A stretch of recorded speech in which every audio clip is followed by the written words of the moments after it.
Hey guys, how y'all doing? I'm here to give you guys a recap of a new episode of Saenai Heroine, no Sodatekata flat, or you can call it How to Raise a Boring Girlfriend flat, which is on episode 8. Now, this episode right here was actually pretty cool, and I'm actually pretty happy how it went in this episode. Although, I will be honest with you, it actually gave me a major cringe at the beginning with the actions of what Tomoya Aki did.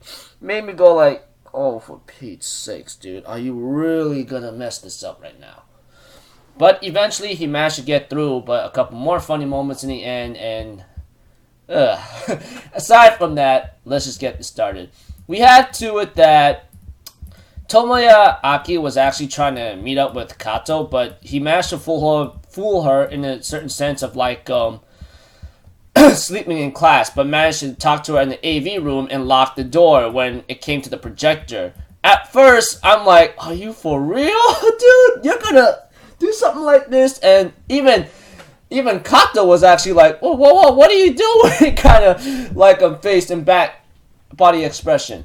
But aside from that, he was actually trying to tell her about the game he was trying to wanted to make with Utaha Senpai and Eddie involved. But apparently we have to it that Kato was really reluctant to do so because after what Tomoya's actions did, etc. Those of you guys who've been keeping up with this series or even read the light novels up to the very end of the final volume, etc., will actually know what I'm talking about. Because Tomoya's actions have really given Kato a reluctance to maybe work with Tomoya again because of how things became, especially in last year with the Winter Comic Kit, because all that work that he'd been doing was almost wasted, or should I say he's been almost gone to waste because of Tomoya's foolishness and stupidity. When it came to Tomoya trying to apologize to Kato in a certain way about editing, etc., I'm like, are you for real? You don't get it at all, dude. Are you really trying to mess this up by doing these cringy fantasy beginnings or something, which Kato really calls right now? Even I'm being a cringe right now, just showing you, etc. But aside from major cringy moments at the beginning of the episode with Tomoya Aki trying to talk to Kato, etc., and apologizing, he does apologize for real for failing and messing everything up, and possibly at the same time not realizing that Kato put in a lot of work, etc. And I know that I screwed up here and there, but I want you to come on with me with one more shot again. And by the time he also says another thing too is that I know that at the same time I know I failed you very badly, but at the same time, I realized that you actually love the group very, very much. The Dojin team that you were part of with Utaha, Ediri, and Hyodo-san or something, you were at, along with many other things.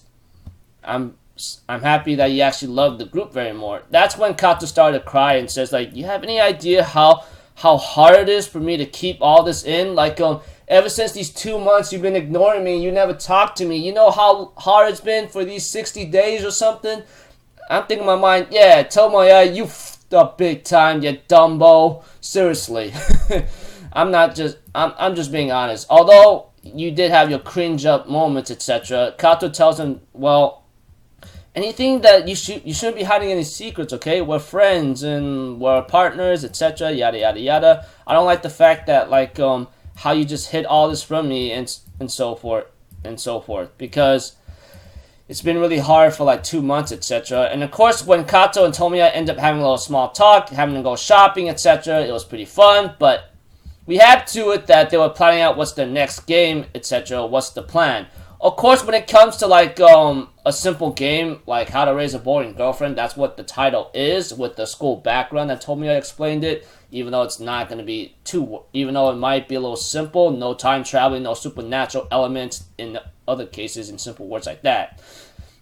We have to it that when Tomoya mentions something about human emotions and feelings, etc., they tend to change. This is where Kato got mad again, because Tomoya does not understand a damn thing about what he did. You never change your attitude and so forth. That's why Kato was mad of what's been going on. Not to mention how I raised a boring girlfriend, talking to Tomoya in the bathtub with her phone on, and then it got a little funny here and there. it was pretty cool. He says, I'm sorry, you know, but she goes like, your apologies are so cheap. She even says that. I'm thinking in my mind, that's so funny. Your apologies are so cheap. But when they were about to get to bed, they actually had a little serious moment of talking. Like, what are you gonna? You think you have Utaha and Eri possibly be part of this like group again to help you out with the game and me being as the main heroine of the game? We have two at that. Tomoya says, you know, it's gonna be difficult, but I'll see what I can do, etc. In just simple words like that. Although it is highly unlikely that it may not work out in his eyes, and possibly the way how he said in a certain tone, and the way how he said to Kato, like, I'll see what I can do. It may not work out, but we'll have to find out later. And there's only a couple episodes left, and to see to it like that, we have to it that they did sleep until it was like past 2 a.m., etc. So overall, in a simple summary of this episode, if you guys really need to know with my freaking confusing details, etc., Tomoya apologized to Kato for screwing up as a director, having to hide so many things, and did everything himself without even realizing about like Kato's work, possibly, and I hope he realized that, though he didn't really say anything about that or even confirmed it, which I'm really, really mad about. Makes me want to slap him like left and right. He does apologize to Kato for messing up and seeing how she had to hold in all these feelings and not be able to like see the group for like 2 months has been really tough on her mentally, because like she really actually loved the group, and that's when Tomoya did mention to her that you love this group more than anything, and that's what made me happy, etc. So even though Tomoya's attitude didn't change, which Kato did mention, she was still a little ticked off of why she was mad all over again. So yeah, overall I thought the episode was pretty cool, was great. This just proves another reason why, like, maybe second season of Saenai or How to Raise a Boring Girlfriend, which the game is titled, which Kato's a little mad about. Forgot to mention that, if anything. Proves to be a little bit better than season 1 of Saenai, despite being, like, its guilty pleasure for boys and men at the same time. So, yeah. Until then, I'll see you guys in my next video. So, I'm Alpha Zero, people. Have a good day, and I'll see you guys next time, right? Peace out. Bye-bye.